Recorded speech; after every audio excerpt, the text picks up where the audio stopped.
Hello everyone, welcome to delicious recipes.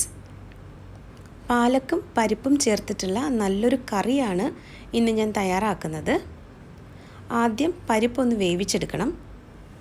1/3 cup തുവരപ്പരിപ്പ് അരമണിക്കൂർ കുതിർത്ത് വെച്ചതാണിത്.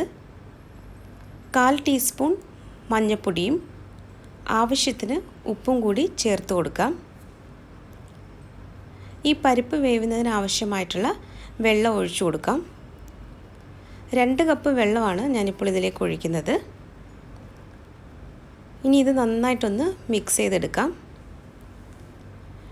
Pressure cooker അടച്ച് വെച്ച് ഇതൊന്ന് വേവിച്ചെടുക്കാം. ഒരു കടായിൽ 2 ടേബിൾ സ്പൂൺ വെജിറ്റബിൾ ഓയിലാണ് ഒഴിച്ചിട്ടുള്ളത്. ഈ വെജിറ്റബിൾ ഓയിൽ ഒന്ന് ചൂടായി വരുമ്പോൾ അതിലേക്ക് 1/2 ടീസ്പൂൺ ജീരകമാണ് ഇപ്പോൾ ചേർത്തത്.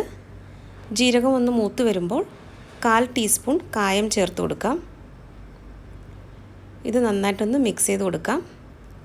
ഇനി ഇതിലേക്ക് ഇഞ്ചി വെളുത്തുള്ളി പേസ്റ്റാണ് ഇപ്പോൾ ചേർത്തത്. ഇതിനോടൊപ്പം തന്നെ പച്ചമുളകും ചേർത്തിട്ടുണ്ട്.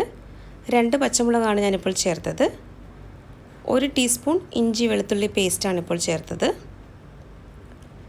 ഇഞ്ചിയുടെയും വെളുത്തുള്ളിയുടെയും ആ പച്ചമണം ഒന്ന് മാറിക്കഴിയുമ്പോൾ ഒരു സവാള വളരെ ചെറുതായിട്ട് അരിഞ്ഞത് ചേർക്കാം. സവാള നമ്മൾ വഴറ്റിയിട്ട് അത് കൂടുതൽ ബ്രൗൺ ഷെയ്ഡൊന്നും ആക്കേണ്ട ആവശ്യമില്ല. ഇത് ചെറുതായിട്ടൊന്ന് വഴറ്റിയെടുത്താൽ മതി. സവാള ഒന്ന് സോഫ്റ്റായിട്ട് വന്നാൽ മാത്രം മതി. സവാള വഴന്ന് വരുന്നതിന് കുറച്ച് ഉപ്പും കൂടി ചേർത്ത് കൊടുക്കാം. നേരത്തെ പരിപ്പ് വേവിച്ചപ്പോൾ ഉപ്പ് ചേർത്തിട്ടുണ്ടായിരുന്നു. അത് കണക്കാക്കിയിട്ട് വേണം ഉപ്പ് ചേർക്കേണ്ടത്.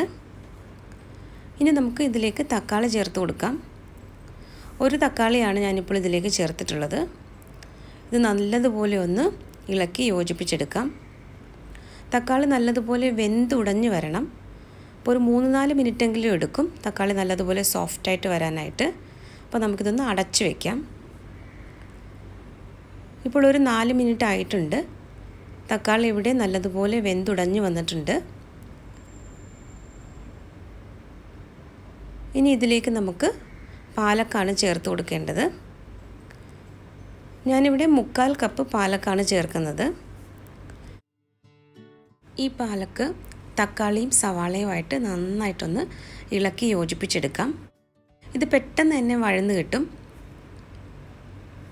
ഇനി ഇതിലേക്ക് മഞ്ഞൾപ്പൊടിയും മുളക് പൊടിയുമാണ് ഞാൻ ചേർക്കുന്നത്. നേരത്തെ പരിപ്പ് വേവിച്ച സമയത്ത് 1/4 ടീസ്പൂൺ മഞ്ഞൾപ്പൊടി ചേർത്തിട്ടുണ്ടായിരുന്നു.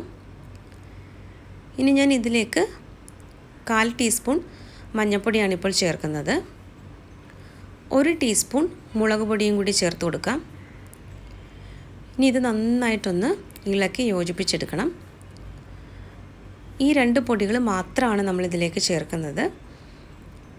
ഈ മഞ്ഞൾപ്പൊടിയുടെയും മുളക് പൊടിയുടെയും ആ ഒരു പച്ചമണം ഒന്ന് മാറിക്കഴിയുന്നത് വരെ നല്ലതുപോലെ ഒന്ന് വഴറ്റിയെടുക്കാം. ഒരു 2-3 മിനിറ്റ് ഒന്ന് വഴറ്റിയെടുത്താൽ മതി. ഇനി നേരത്തെ വേവിച്ച് വെച്ചിരുന്ന പരിപ്പ് ഇതിലേക്ക് ചേർക്കാം. നന്നായിട്ടൊന്ന് ഇത് മിക്സ് ചെയ്തെടുക്കണം.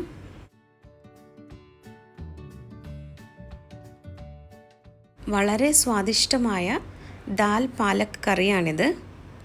നല്ല ചൂട് ചോറിൻ്റെ കൂടെ പറ്റിയൊരു കോമ്പിനേഷനാണിത്.